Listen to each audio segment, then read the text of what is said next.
Welcome to another edition of the Hockey Hub on this Wednesday. Casey's off but she's always working. She's not off. She's doing something a little later. So we had Natalie Noury, friend of the show. Obviously, you've been on before. Back to co-host today. Natalie, thanks for joining us. And we are going to go through lots, starting with Conor Ryan, who we're going to bring in a second, but he's our guest from Boston.com. And then you've always got the insight for the Fleet. We haven't talked the Fleet for a while, and there have been some updates, some movement. Yeah. So we're going to talk about the Boston Fleet and the latest there, and also look back to Dev Camp, which happened last year, but there's always news and stuff rolling out from there. So that's the order of the show, guys, if you're joining us. But without further ado, let's bring in our guests. Conor Ryan from Boston.com, who is also a friend of the show. Is it cool if I call you a friend of the show? I'd be honored. Yes, thank you. Okay, a friend of the show. And you guys, as Bruins fans, know him very well from what he puts out on Boston.com, Boston Globe, and as well as Twitter, as you're always tweeting Conor and making us laugh. You tweeted a brand new article, a nice sit down that you had with newest head coach Marco Sturm. That's obviously where we're starting because there were so many goods. But when we were having our pre-show meeting with our producer, all our questions, at least the first 5, were how did you get the interview to be at Dunkin' and that whole process. Loved that. I really liked the, I won't call it the flair or whatever you threw in there, but I loved that it was there.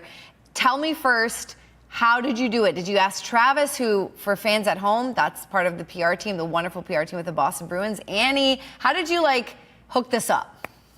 Yeah, it was working with Bruins PR, which, as you said, Sophia, they're awesome in terms of setting this stuff up for us. I wanted to get a one-on-one with Marco, and I think especially after this past week, once he had a bit more of an idea of what this roster was going to be once you get past free agency, when he had his opening press conference, you can talk about, what type of team you're trying to build, the identity, all that stuff, but it's tough to really go into specifics or anything like that when you don't really have the roster in front of you. So I thought it would be good to catch up with him once sort of the dust of the offseason had settled just a little bit.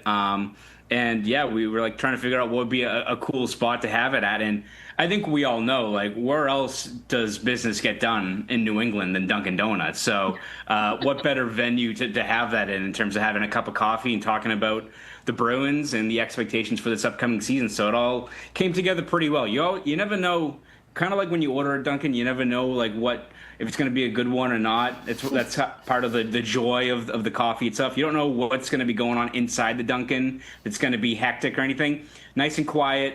It worked out perfectly. So no complaints on our end. I love that. Yeah. So I love that the background of that. Did Marco? Did he was he hey, this is unique, this is cool? What was his reaction to meeting you there and doing it there instead? Yeah, no, it was definitely different. He played along with it really well. I was really worried that maybe he was going to say that he didn't like Dunkin', or maybe he was a Starbucks guy or something like that, which would have started the interview off on the wrong foot. But no, it was great. He got a hot coffee, a little half and half, which all the props to him, because last week it felt like a swamp in Boston. So for him to have the hot coffee, you got to tip your cap for that. But no, it was good. When you look at, especially for what he's doing this year as a first-year head coach, and what he kind of mentioned was just how he wants to leave an imprint on this franchise. And I also think set really candid and reasonable expectations for what this team, what they're trying to accomplish this year and how they're trying to build, not just for 25, 26, but especially in the years ahead. I think it went really well in terms of both, one, getting to know him, how he operates as a coach, but also I think what his vision is for this team. And I think if you condense it just to this upcoming season, it probably doesn't do it justice, because it does feel like, from how he's approaching things, that this is, if they're trying to build a sustainable contending team, it's going to be part of a process. That might meet some growing pains along the way, but I think if you have a head coach who's mapping that out and being kind of upfront, I think Bruins fans appreciate that kind of candidness, especially as they're trying to kind of get back on track here. Now, you mentioned, being candid and realistic about the path that lies ahead from him. Obviously, he does have his plate full and a lot of things that, fans are expecting him to address, or just the team is expecting him to take care of. What's curious about the Dunkin Donuts setting too, I want to go back to that a little bit. I like how you said business gets done at Dunkin. I can totally agree with that. Every time we head into work, we've always got our iced coffee ready to go. It gets like the mind going, the creativity going a little bit. But as far as him just kind of being in, let's say, a casual setting like Dunkin Donuts, did you see any fans come in and have an exchange with him, recognize who he was? What was it like to see just the generic public react to seeing Marco Sturm in a Dunkin Donuts? Yeah, it worked perfectly. Right before we started, like the actual interview, there was a guy grabbing his coffee, and I think kind of spotted us over in the corner. And it's one of those ones you don't want to like approach, right? But as he walked out, he said, "Good luck this season, Marco." And I asked Marco if he's received that a lot since getting hired. And he says, "Yeah, all the time. Like if he's pumping gas, grabbing a coffee, he has Bruins fans come up to him." And I think for him, a guy who experienced that, this market and these fans as a player, and as someone who I think really, relishes that passion in this market. For him, he loves it. Like for him, he said that he talked to actually Pavel Zacha last week when he was in town, and said that, that pressure, yes, you can maybe view it when the times are tough as a negative, right? Of just how much is on your shoulders, how much expectations there are with this team and with this city. But for Marco, he told Pavel Zacha that he benefited from that. He enjoys having that pressure every single day, and it makes him a better player. And he thinks now, coming back, over a decade later as a head coach, it's going to make him a better coach in terms of, he's invested. He wants to have his players buy in. He wants to build a sustainable, contending team here. And I think having the fans be so vocal and be so maybe watchful as to how they do kind of right the ship this year, I think that is something that he really enjoys, that part of the job as well. A couple for you, Conor. First of all, do you ever, and I want to kind of talk about the fans and how they do motivate you to do your job to the best of your ability, and I definitely feel that, but really quick, do you ever get recognized? Because you're more not as front-facing, right? I'm sure you do Zooms, and now there's video, and I see the videos that you post when you do interviews and stuff, but do you ever get recognized, and what's that experience like? I have a couple of times. It's usually in very random places, like the SOA Christmas market. I was literally getting like a Blackbird donut, and the guy behind the counter was like, "You're the guy who does the Bruins podcast," and I was like, yeah. And he offered a free donut. I paid for the donut, don't worry. But it is it's flattering, I guess is probably the best way to put it. But I enjoy though, talking to Bruins fans because, I remember back when I was growing up, I was, loving hockey. I loved, the input and the access that reporters would have, covering and getting that opportunity to write about the team that I'm passionate about. And I think you look at where I am now, one of the things that I love about, Bruins fans are very vocal. They'll let you know their opinion, I think, on all forms of media. I think we all have experienced that, but it all comes from a place of passion of how much they love their team. And so I think for all of us that are, in the media now, to have that opportunity to cover these players, to get that insight, and for example, this Marco Sturm story, right? For him to kind of map out his vision, maybe add some more clarity as to what the expectations are for this year, how they want to play. If Bruins fans who are waiting to see what the next shoe is going to drop or what to expect this year, if they're able to get something out of that, that's a part of the job that I love, and you see it, I think, every day with just how passionate Bruins fans are. I mean, it was the 3rd of July. Everyone's either down the Cape or up in Maine, and you had a packed-out Warrior Ice Arena for a Dev Camp scrimmage. I mean, if that doesn't tell you just how passionate fans are, I don't know what else to say. Nat, sorry, I'm sure you want to jump in, but I did want to follow up with that, asking you about your experience with fans and then just how that translated to the interview and what Marco said. I completely agree. Conor, as you know, I'm not originally from this market.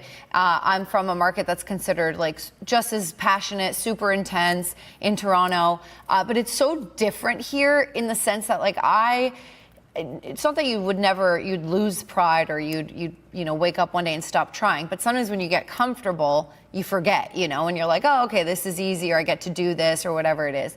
But I wake up every day feeling like I want to put in the most pride in my job, and especially when I'm hosting pre and post game, because the fans are so knowledgeable, like you said, very vocal. And I know Bruins, or Boston fans rather, get the reputation of being obnoxious, so to speak. I've never encountered that in a way that was negative. Like maybe you're seeing passion, maybe they hate the enemy. That's what a fan is. Like, yeah, you don't want to like the opposing player. But what I love is, you know, even in that article, you had that guy come up to Marco and say just like, hey, good luck. And that's kind of what I get. It's never like, it's not obnoxious. It's not they want to talk to you for 20 minutes or they're getting rude or personal. They care and they say something, and then sometimes they'll say, can we take a picture or whatever it is, and then they carry on with their day. But those little interactions that you get a couple times a week, and I'm sure Marco gets way more, are so, like, they stay with you and they matter. And I know that matters to the players. And so to end this tangent, I just want to expand on that. Like it feels like you really felt that from him, that not only did he play here, the pride is going to be the same wherever he plays, but that his experience with the fans and just with the culture here is just that much more of a motivator, it feels like. Yeah, absolutely. And he mentioned that, you know, in terms of setting those expectations, like, I don't think anyone's expecting the 25-26 Bruins to be a finished product. There's still a lot up in the air in terms of what they're working on, how they're going to consistently score. Like, it's not going to be perfect, but, you know, what Marco Sturm mentioned is the fact that, you know, you still have fans that are bought in. I mean, even just look at this past year before Marco arrived, like, not a whole lot went well. I think it's probably the best way to put it.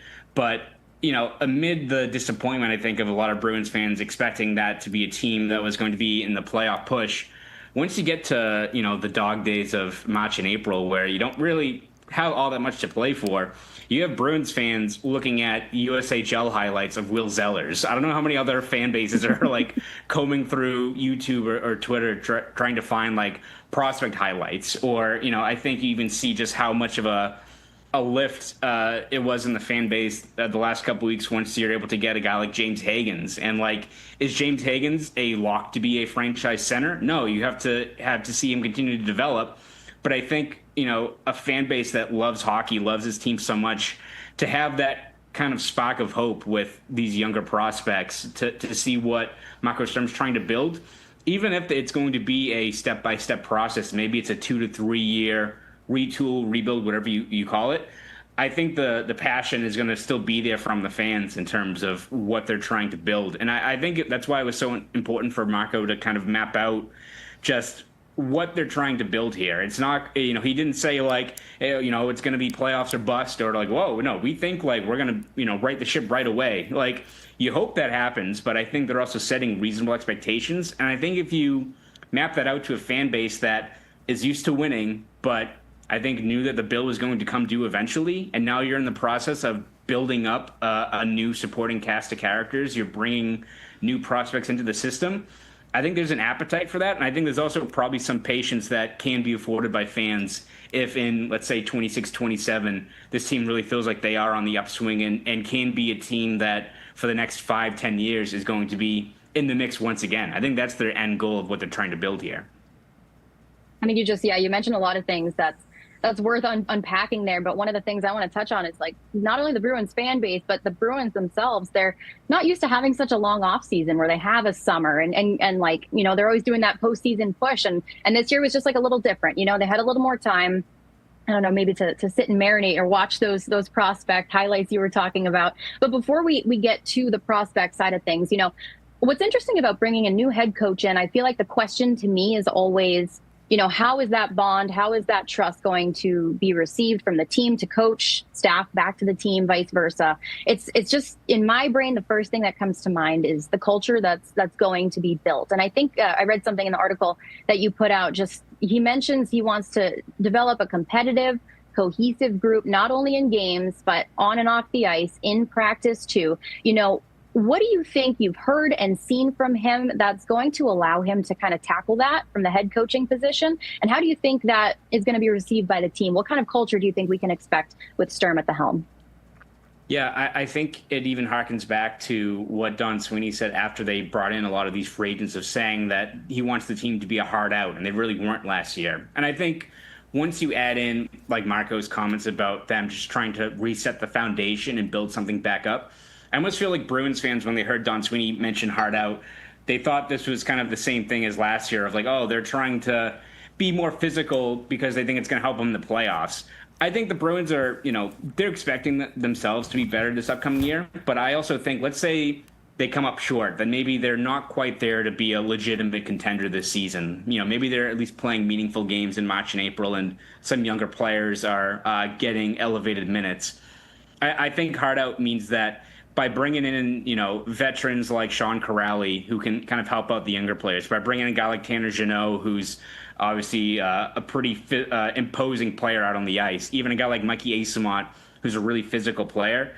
I almost feel like the way that Marco Sturm wants to build this team, at least for this season, if there are going to be growing pains, well, we might not always win all these games. We might come up short, especially offensively, but we're not getting blown out, 7-2 or any of these lopsided losses. Like, we're going to fight and scrap and make these games competitive, not just because we don't want to be, run out of the building like we were last year, but I also think if it is going to be a year where we're trying to build up this team, build up this franchise, and we're especially bringing in younger players, I think having that competitive mindset, and have that be carried out by guys like Jeannot, Corrali, even, guys that are on the team right now, Zadorov, all those types of players that I think lead by example and are more physical players.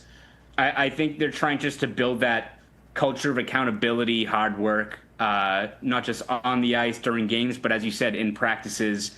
And I think where you're going to probably have a lot more younger players come up through the system, ideally this year and especially in the years ahead, I think kind of hitting the reset button there and making that a priority is going to be key because, a couple of years from now when you're bringing up, guys like James Higgins, or maybe you have the opportunity to sign more high-end free agents, that's obviously going to help you out down the road.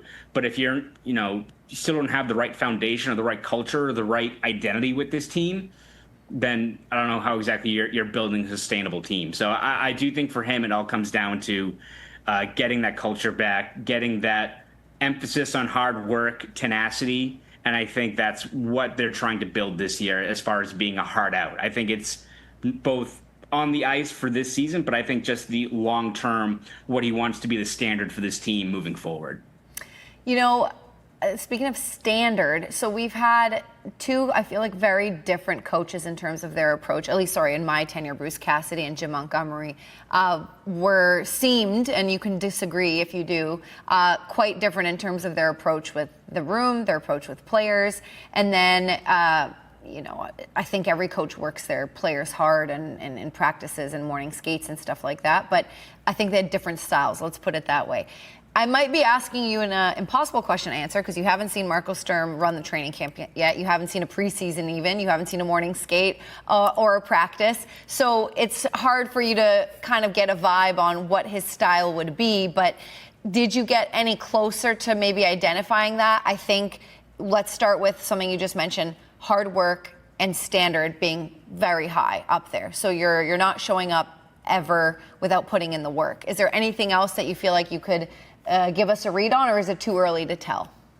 Yeah, I think when you look at how he's trying to build up this team, I think you can kind of draw a lot of parallels to his previous stop with the Kings, right? Where he joins that team in 2018. And I mean, the Kings were one of the premier powerhouses in the NHL in the early 2010s, right? Winning a couple of Stanley Cups. And then, like most great teams, eventually guys age out. You're not drafting in the first round, getting top 10 picks. Sooner or later, the core kind of crumbles a little bit there, and you have to hit a bit of a reset button. And he joins that team in 2018, and there were some tough seasons in the middle there. But you look at, I think, how they've gotten back to being a contending team in the West. It would help if they stopped running into the Oilers in the first round every year, but they're still a team that, all things considered, are kind of back in the picture as being a legitimate team that consistently makes the playoffs. It comes back to regaining their defensive identity. They're one of the stingiest defensive teams in the NHL, and they've been able to bring up maybe younger players that have, complemented the key core guys still there, like the Kopitars, the Doughties, all those types of players. And what Marco Sturm mentioned is, whether it's working with, getting the neutral zone down, reworking the defense, kind of getting back to the foundation of their strengths there, or for his perspective, as he was the head coach of the Ontario Reign, the Kings AHL franchise, and working with guys like Brent Clark and Quentin Byfield and all that. He's a guy that I think knows what the strengths are of a team and wants to highlight them, but also has the patience to work with younger players because it's not always easy. I think if you're looking at filling out a roster, you always tend to lean towards the maybe veteran guys that have maybe a higher floor and less risk. But if you're trying to build a team 2-3 years down the road, which I think is what Marco Sturm wants to do with this team, I think he's going to give a lot more rope to the younger players. And I think that's something that's key, that let's say the Bruins do come up short this year and maybe they're not in the playoffs, but you're seeing some improvement and you look across the lineup, and because they've given, let's say, Fraser Minton an elevated role, or Matt Patra or someone else like that, and going into 26-27 that, hey, we know going into next season that Fraser Minton's our third-line center, like, for the next 5+ years. I think that's a positive drawn out of this year. So I think for him, it comes down to regaining that defensive identity, kind of what the Kings did first, encouraging development of younger players. And I think also, he was candid in terms of the fact that the offense is going to be a work in progress, especially at 5-on-5. So it might be tweaking how they approach things there. Like, this was a team that under Jim Montgomery was more of a probably quality over quantity approach with their shot selection. And again, when you have the depth that they had, especially early on in Montgomery's tenure, you can kind of be more selective of waiting for the ideal scoring chances, right? It helps when you have Patrice Bergeron and David Krejci and Jake DeBrusk and Taylor Hall in your third line. Like, you can have the luxury of being selective with how you approach things in the offensive zone. But I think this year, where it is a lot more kind of grinders all across the lineup, I think it's getting back to basics. It's peppering the net, increasing your chances of tips, rebounds, some of those greasy goals,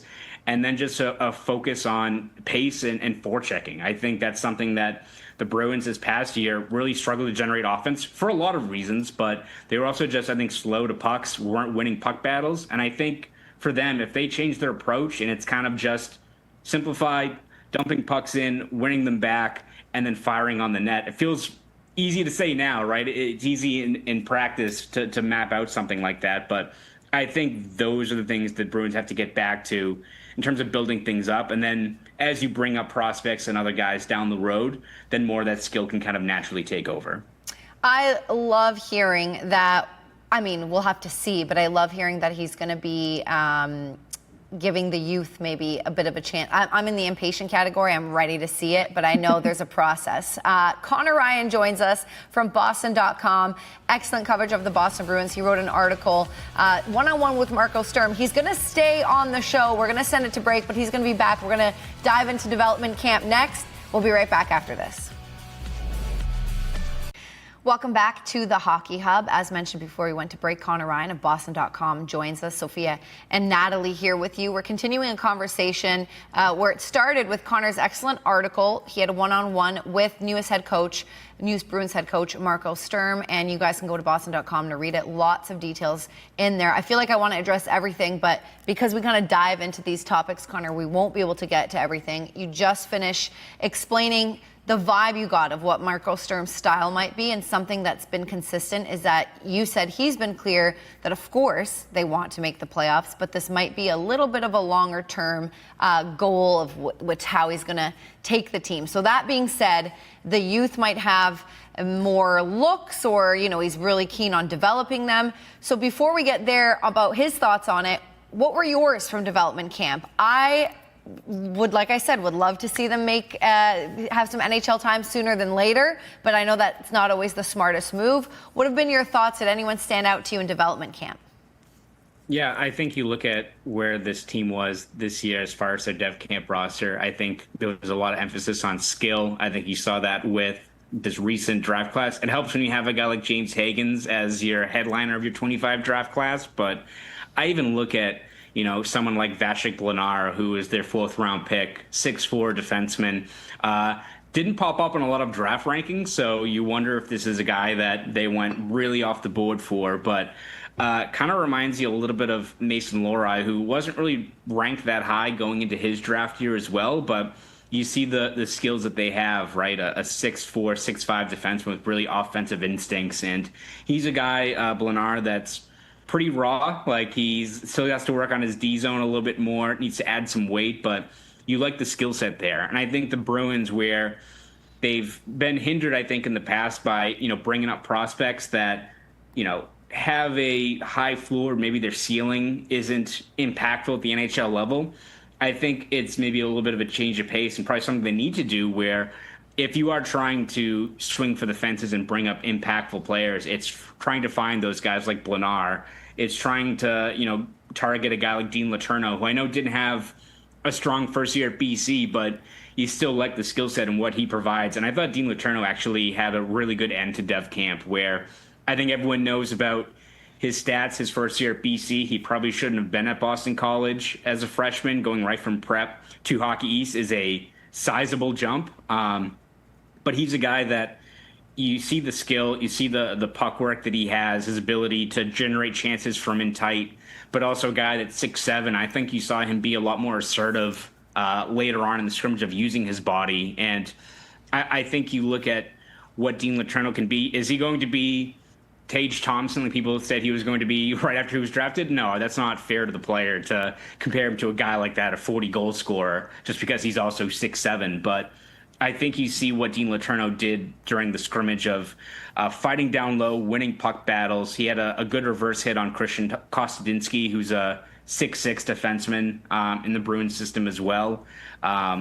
If he can translate that to his second year at BC and play more into grade A ice, be more assertive down there, he has the skill with the puck to, generate chances and get rebounds and, recover pucks and all that. So I think this is going to be a big year for Letourneau. I expect him to be a 4-year player at Boston College, but if he can take a step forward this year, feel good about his game, score some goals, and just feel like he's on the right track, I think that's a guy that, is he going to be a top 6 center? That remains to be seen, but I look at even a guy like Brian Boyle, right, who was at a Boston College, 6'7", ended up being a matchup nightmare in the bottom 6 for a lot of teams for a long time and had a very productive NHL career.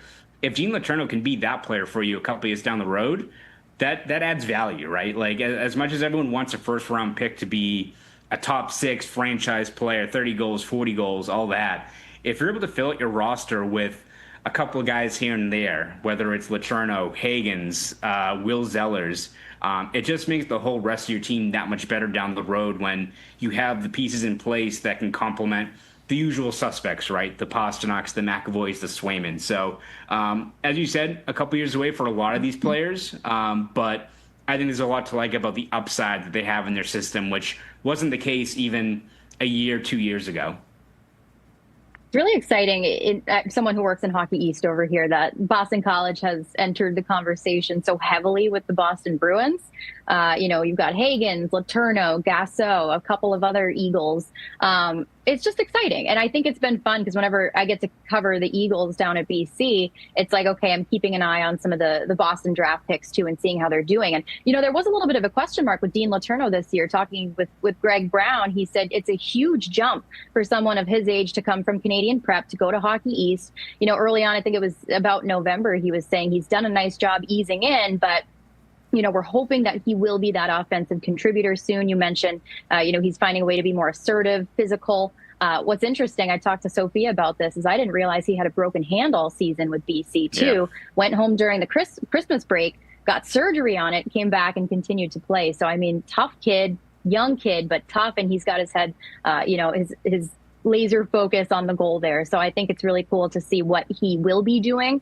As well as James Hagens too, just to stick with BC there. I think, something I read in your article as well was just that a lot of the players with the Bruins are asking Marco, hey, what about the Hagens kid? Or they're showing excitement for the next wave of prospects. How encouraging is that when you talk about developing some kind of like future excitement for this team? How exciting is it to know that the team is also excited in return and that they've got their eyes on the younger generation?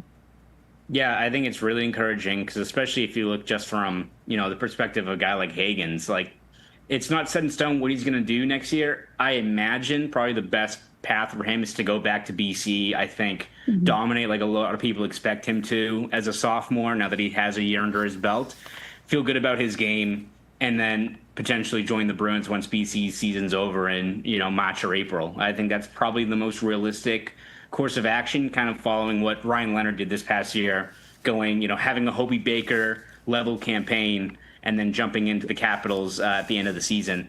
And I think if you're a Bruins player, right, and you're looking for optimism for the long-term outlook of this franchise, having a guy like James Higgins, who a lot of players know about. It's not just the fact that, you see him at Dev Camp and you see the skating, you see the edge work, especially just how dynamic of a skater he is. But this is a guy that for 2 years, right, was considered the consensus #1 prospect. I still find it pretty wild that he dropped all the way to 7 because the talent is evident. And this is a guy that, again, you look at how he fared as a freshman at BC, getting knocked for being only a point per game as a 17 going on 18-year-old against the toughest competition, in college hockey, in Hockey East.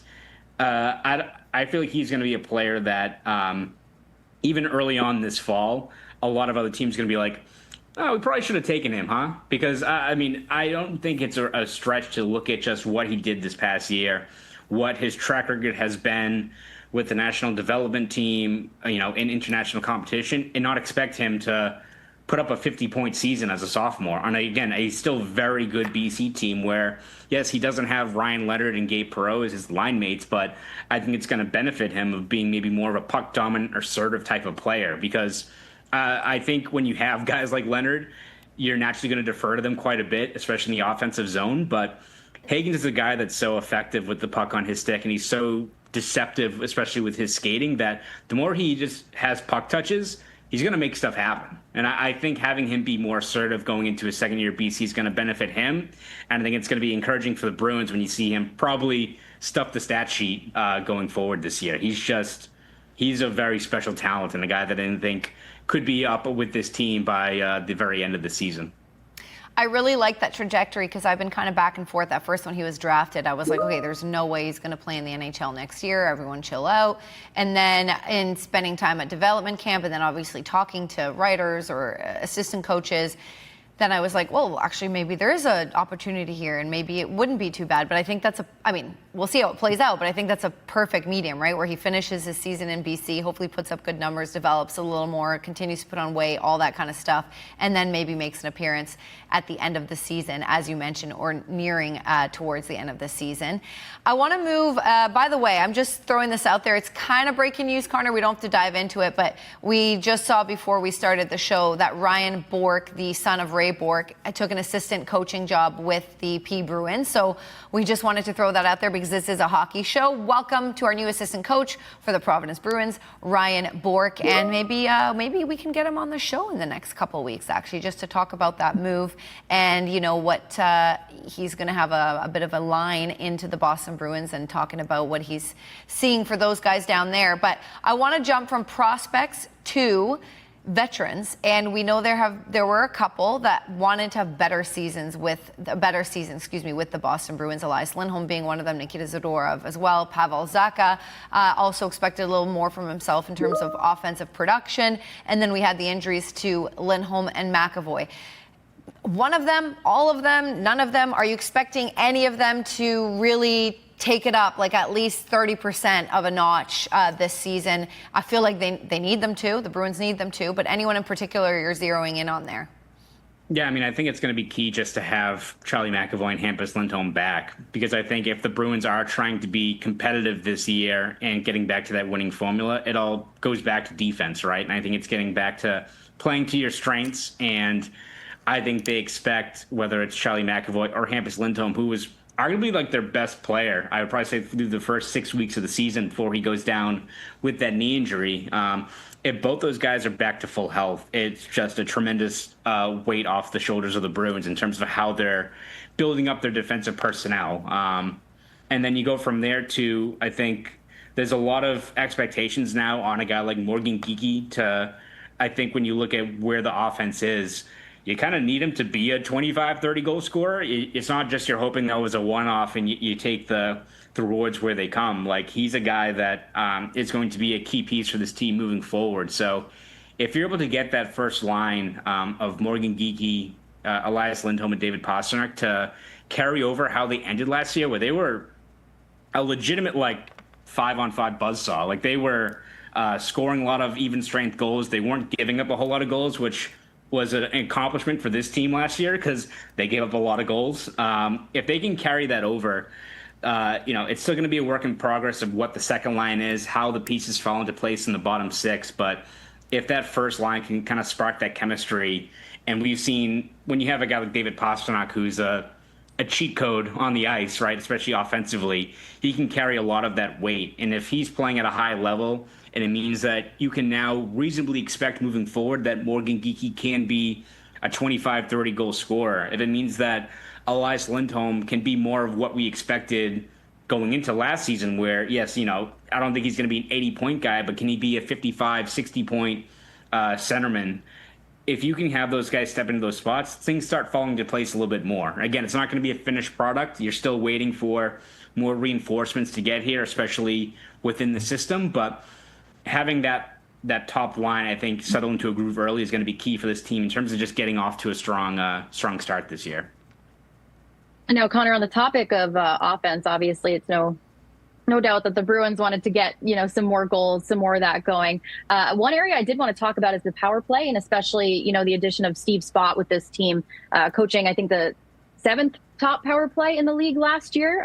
So what do you think a guy like Coach Spott will bring to the Bruins this year? And how do you feel that his mind and the way that he works with the power play, how do you feel that might also help address the goal situation?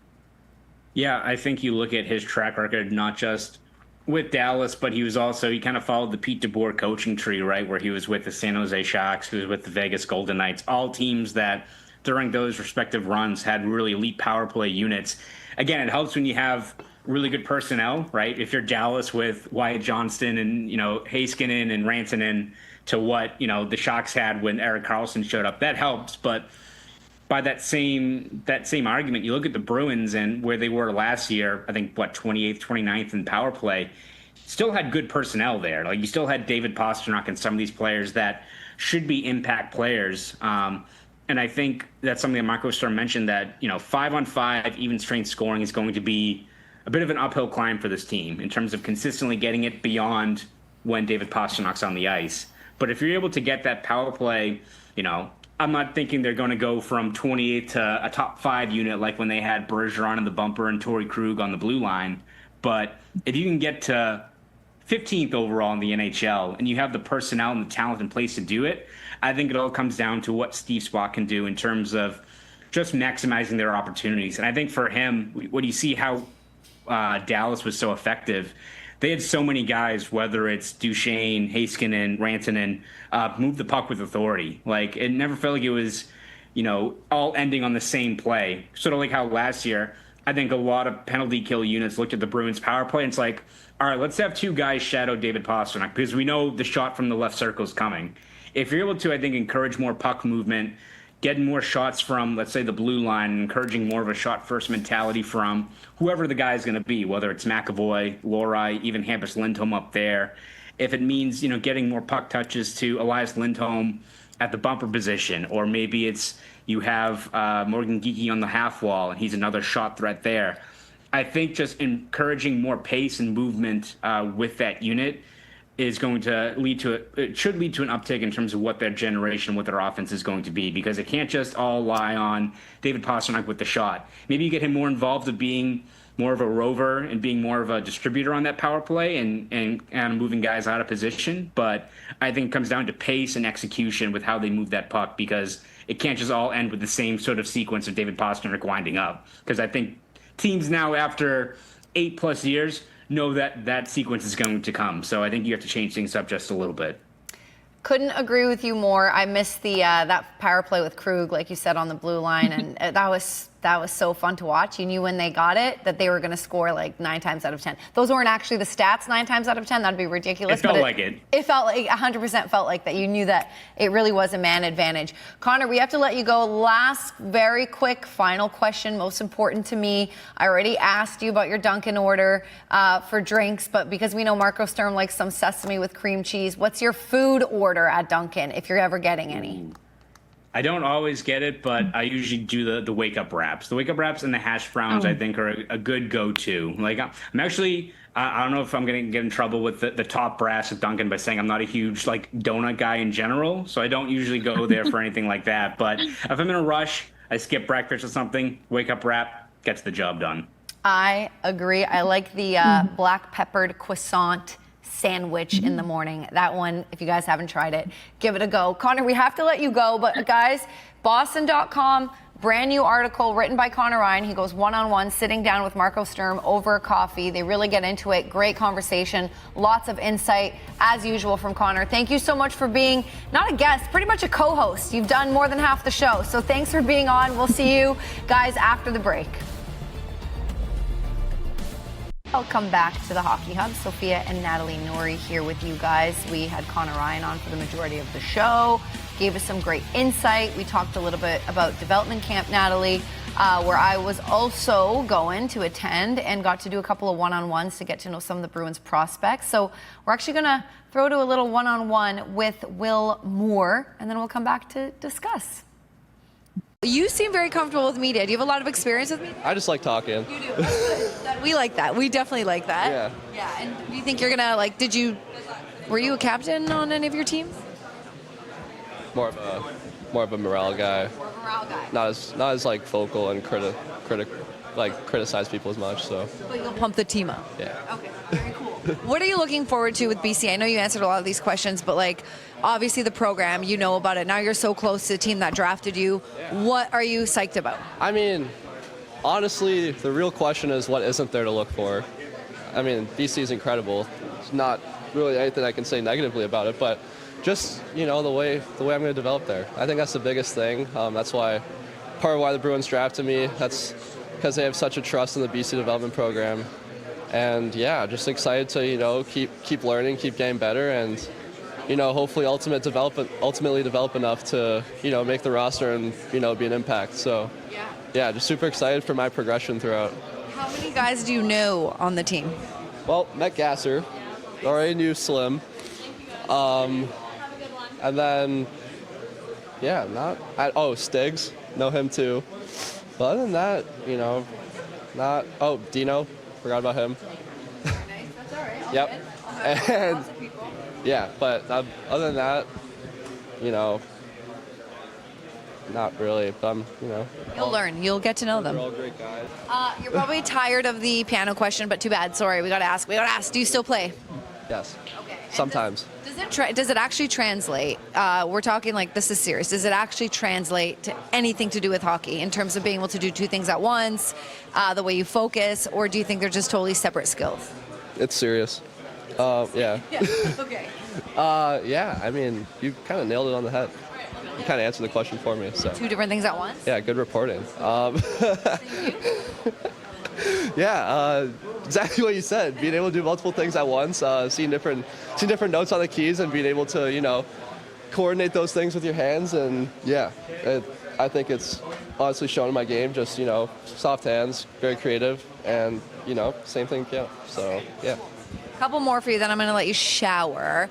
But real talk, what are you trying to get out of this development camp? Like, I think I asked you this in the scrum yesterday, but 20 years ago, camp really wasn't a thing. Like, this is relatively new in the NHL. A lot of guys take a lot away from it. What are you trying to get out of it? Just a great first impression. Yeah, like I said, want to go out and improve myself. Yeah. And at the same time, just, you know, get a good baseline for my development plan from the staff up top. You know, those two things I think will set me up for success. And yeah, I mean, at the same time, also building relationships with these guys. Know a lot of them already, but I've already started to get to know a lot of these guys in a new way as well. So it's been really enjoyable. And yeah, I feel like even in the first day and a half, I've already gotten a lot out of it. But yeah, just still looking to get more. Yeah, you're going to learn a lot, I think. And like, I think you guys are doing some community stuff this week too. Yeah. Going to the library. You know, gonna test out my literature skills. Good. Yeah. That's a big part of the Bruins organization, is to like be involved in the communities. I love that. Yeah. You know, it's how you get fans and seats, but at the same time, you're showing, you know, you want to be a great role model for the kids. So, yeah, really excited. That was a lot of fun development camp. By the way, I was just watching that back and I'm like, why is there like a fan in my hair? I'm like, it looked like there was like so windblown. It was windblown, but I forgot. We also saw the camera guy wipe the lens a couple times. I don't know if you saw if it was foggy. There was like a heat or like an AC issue.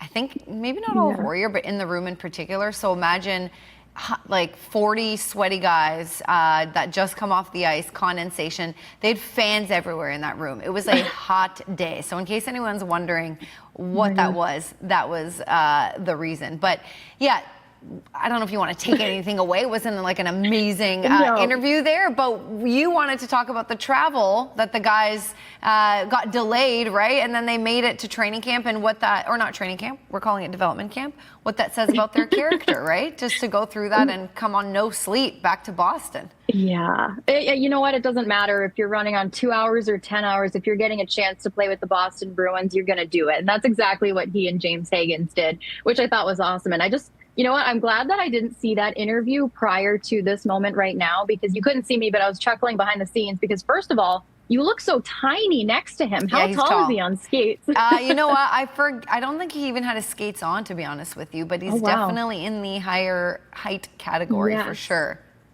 I mean, I couldn't get enough. He sounds like I texted during this interview. I promise I'm working, but I texted some of the Boston College production people, and I said, "Man, I can't wait to hear more from this kid. He sounds like he's a hoot, just a complete goofball, talking about soft hands on the piano, soft hands on the ice. He sounds like he's just going to be a lot of fun to work with, and I love when players, especially that young, have that kind of personality. Not only does it make the job more fun for you and for myself as a reporter, but I just feel like it, helps you get behind them a little bit too. It's like, oh, I like him because he was this way, or I don't know. It's easy to become a fan of someone like that. But of course, yeah, go ahead. No, I was going to say he definitely has a big personality, and that's why I asked him. I was like, "Were you a captain?" And I think that was in the middle of the interview, and I was like, "You like to talk," but positive vibes all around. Now we actually have to send it to break because we really want to make sure we get to the Boston Fleet. You have all the insight there, so guys. They're looking for a new head coach. Hilary Knight's no longer part of the team. There's lots to talk about. We're going to discuss right after this. Welcome back to the Hockey Hub. We only have like 5 minutes, Natalie, so I really want to get out of the way here. You're the PWHL Boston Fleet expert. Let's recap what's been going on. What updates do you have, starting with Hilary Knight no longer with the Boston Fleet? So dive into that one a little bit. Yeah, so Hilary Knight, obviously first player to sign with the new expansion team in Seattle, PWHL Seattle. So it was a bit sad to see her go, but in a way, she had mentioned that this year, the Winter Games coming up in 2026 would be her last Olympic Winter Games with USA. So I don't know. In my brain, I was like, Seattle seems like a nice place for her, closer to home. I know she's from Idaho, but you know what? The way that the Fleet had protected the initial 3 players, obviously, Megan Keller, Alina Mueller, and Erin Frankel, we were talking about longevity with Conor Ryan earlier and investing in the future of the team. And I feel like that's something that Danielle Marmer really kept in mind as well. As she said, obviously Hilary Knight is a superstar.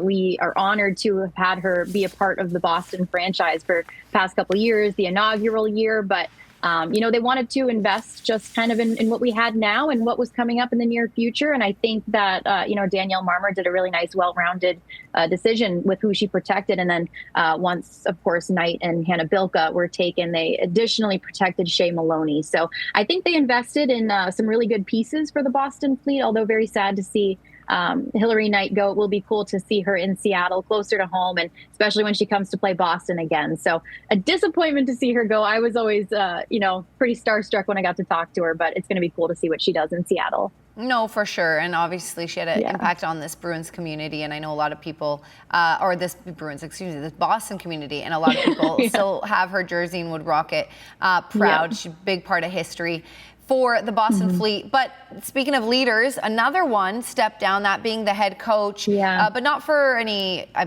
hope you're going to let us in, but not for any tension reasons. It was just for another opportunity to talk about what happened and what's going on with their head coaching position.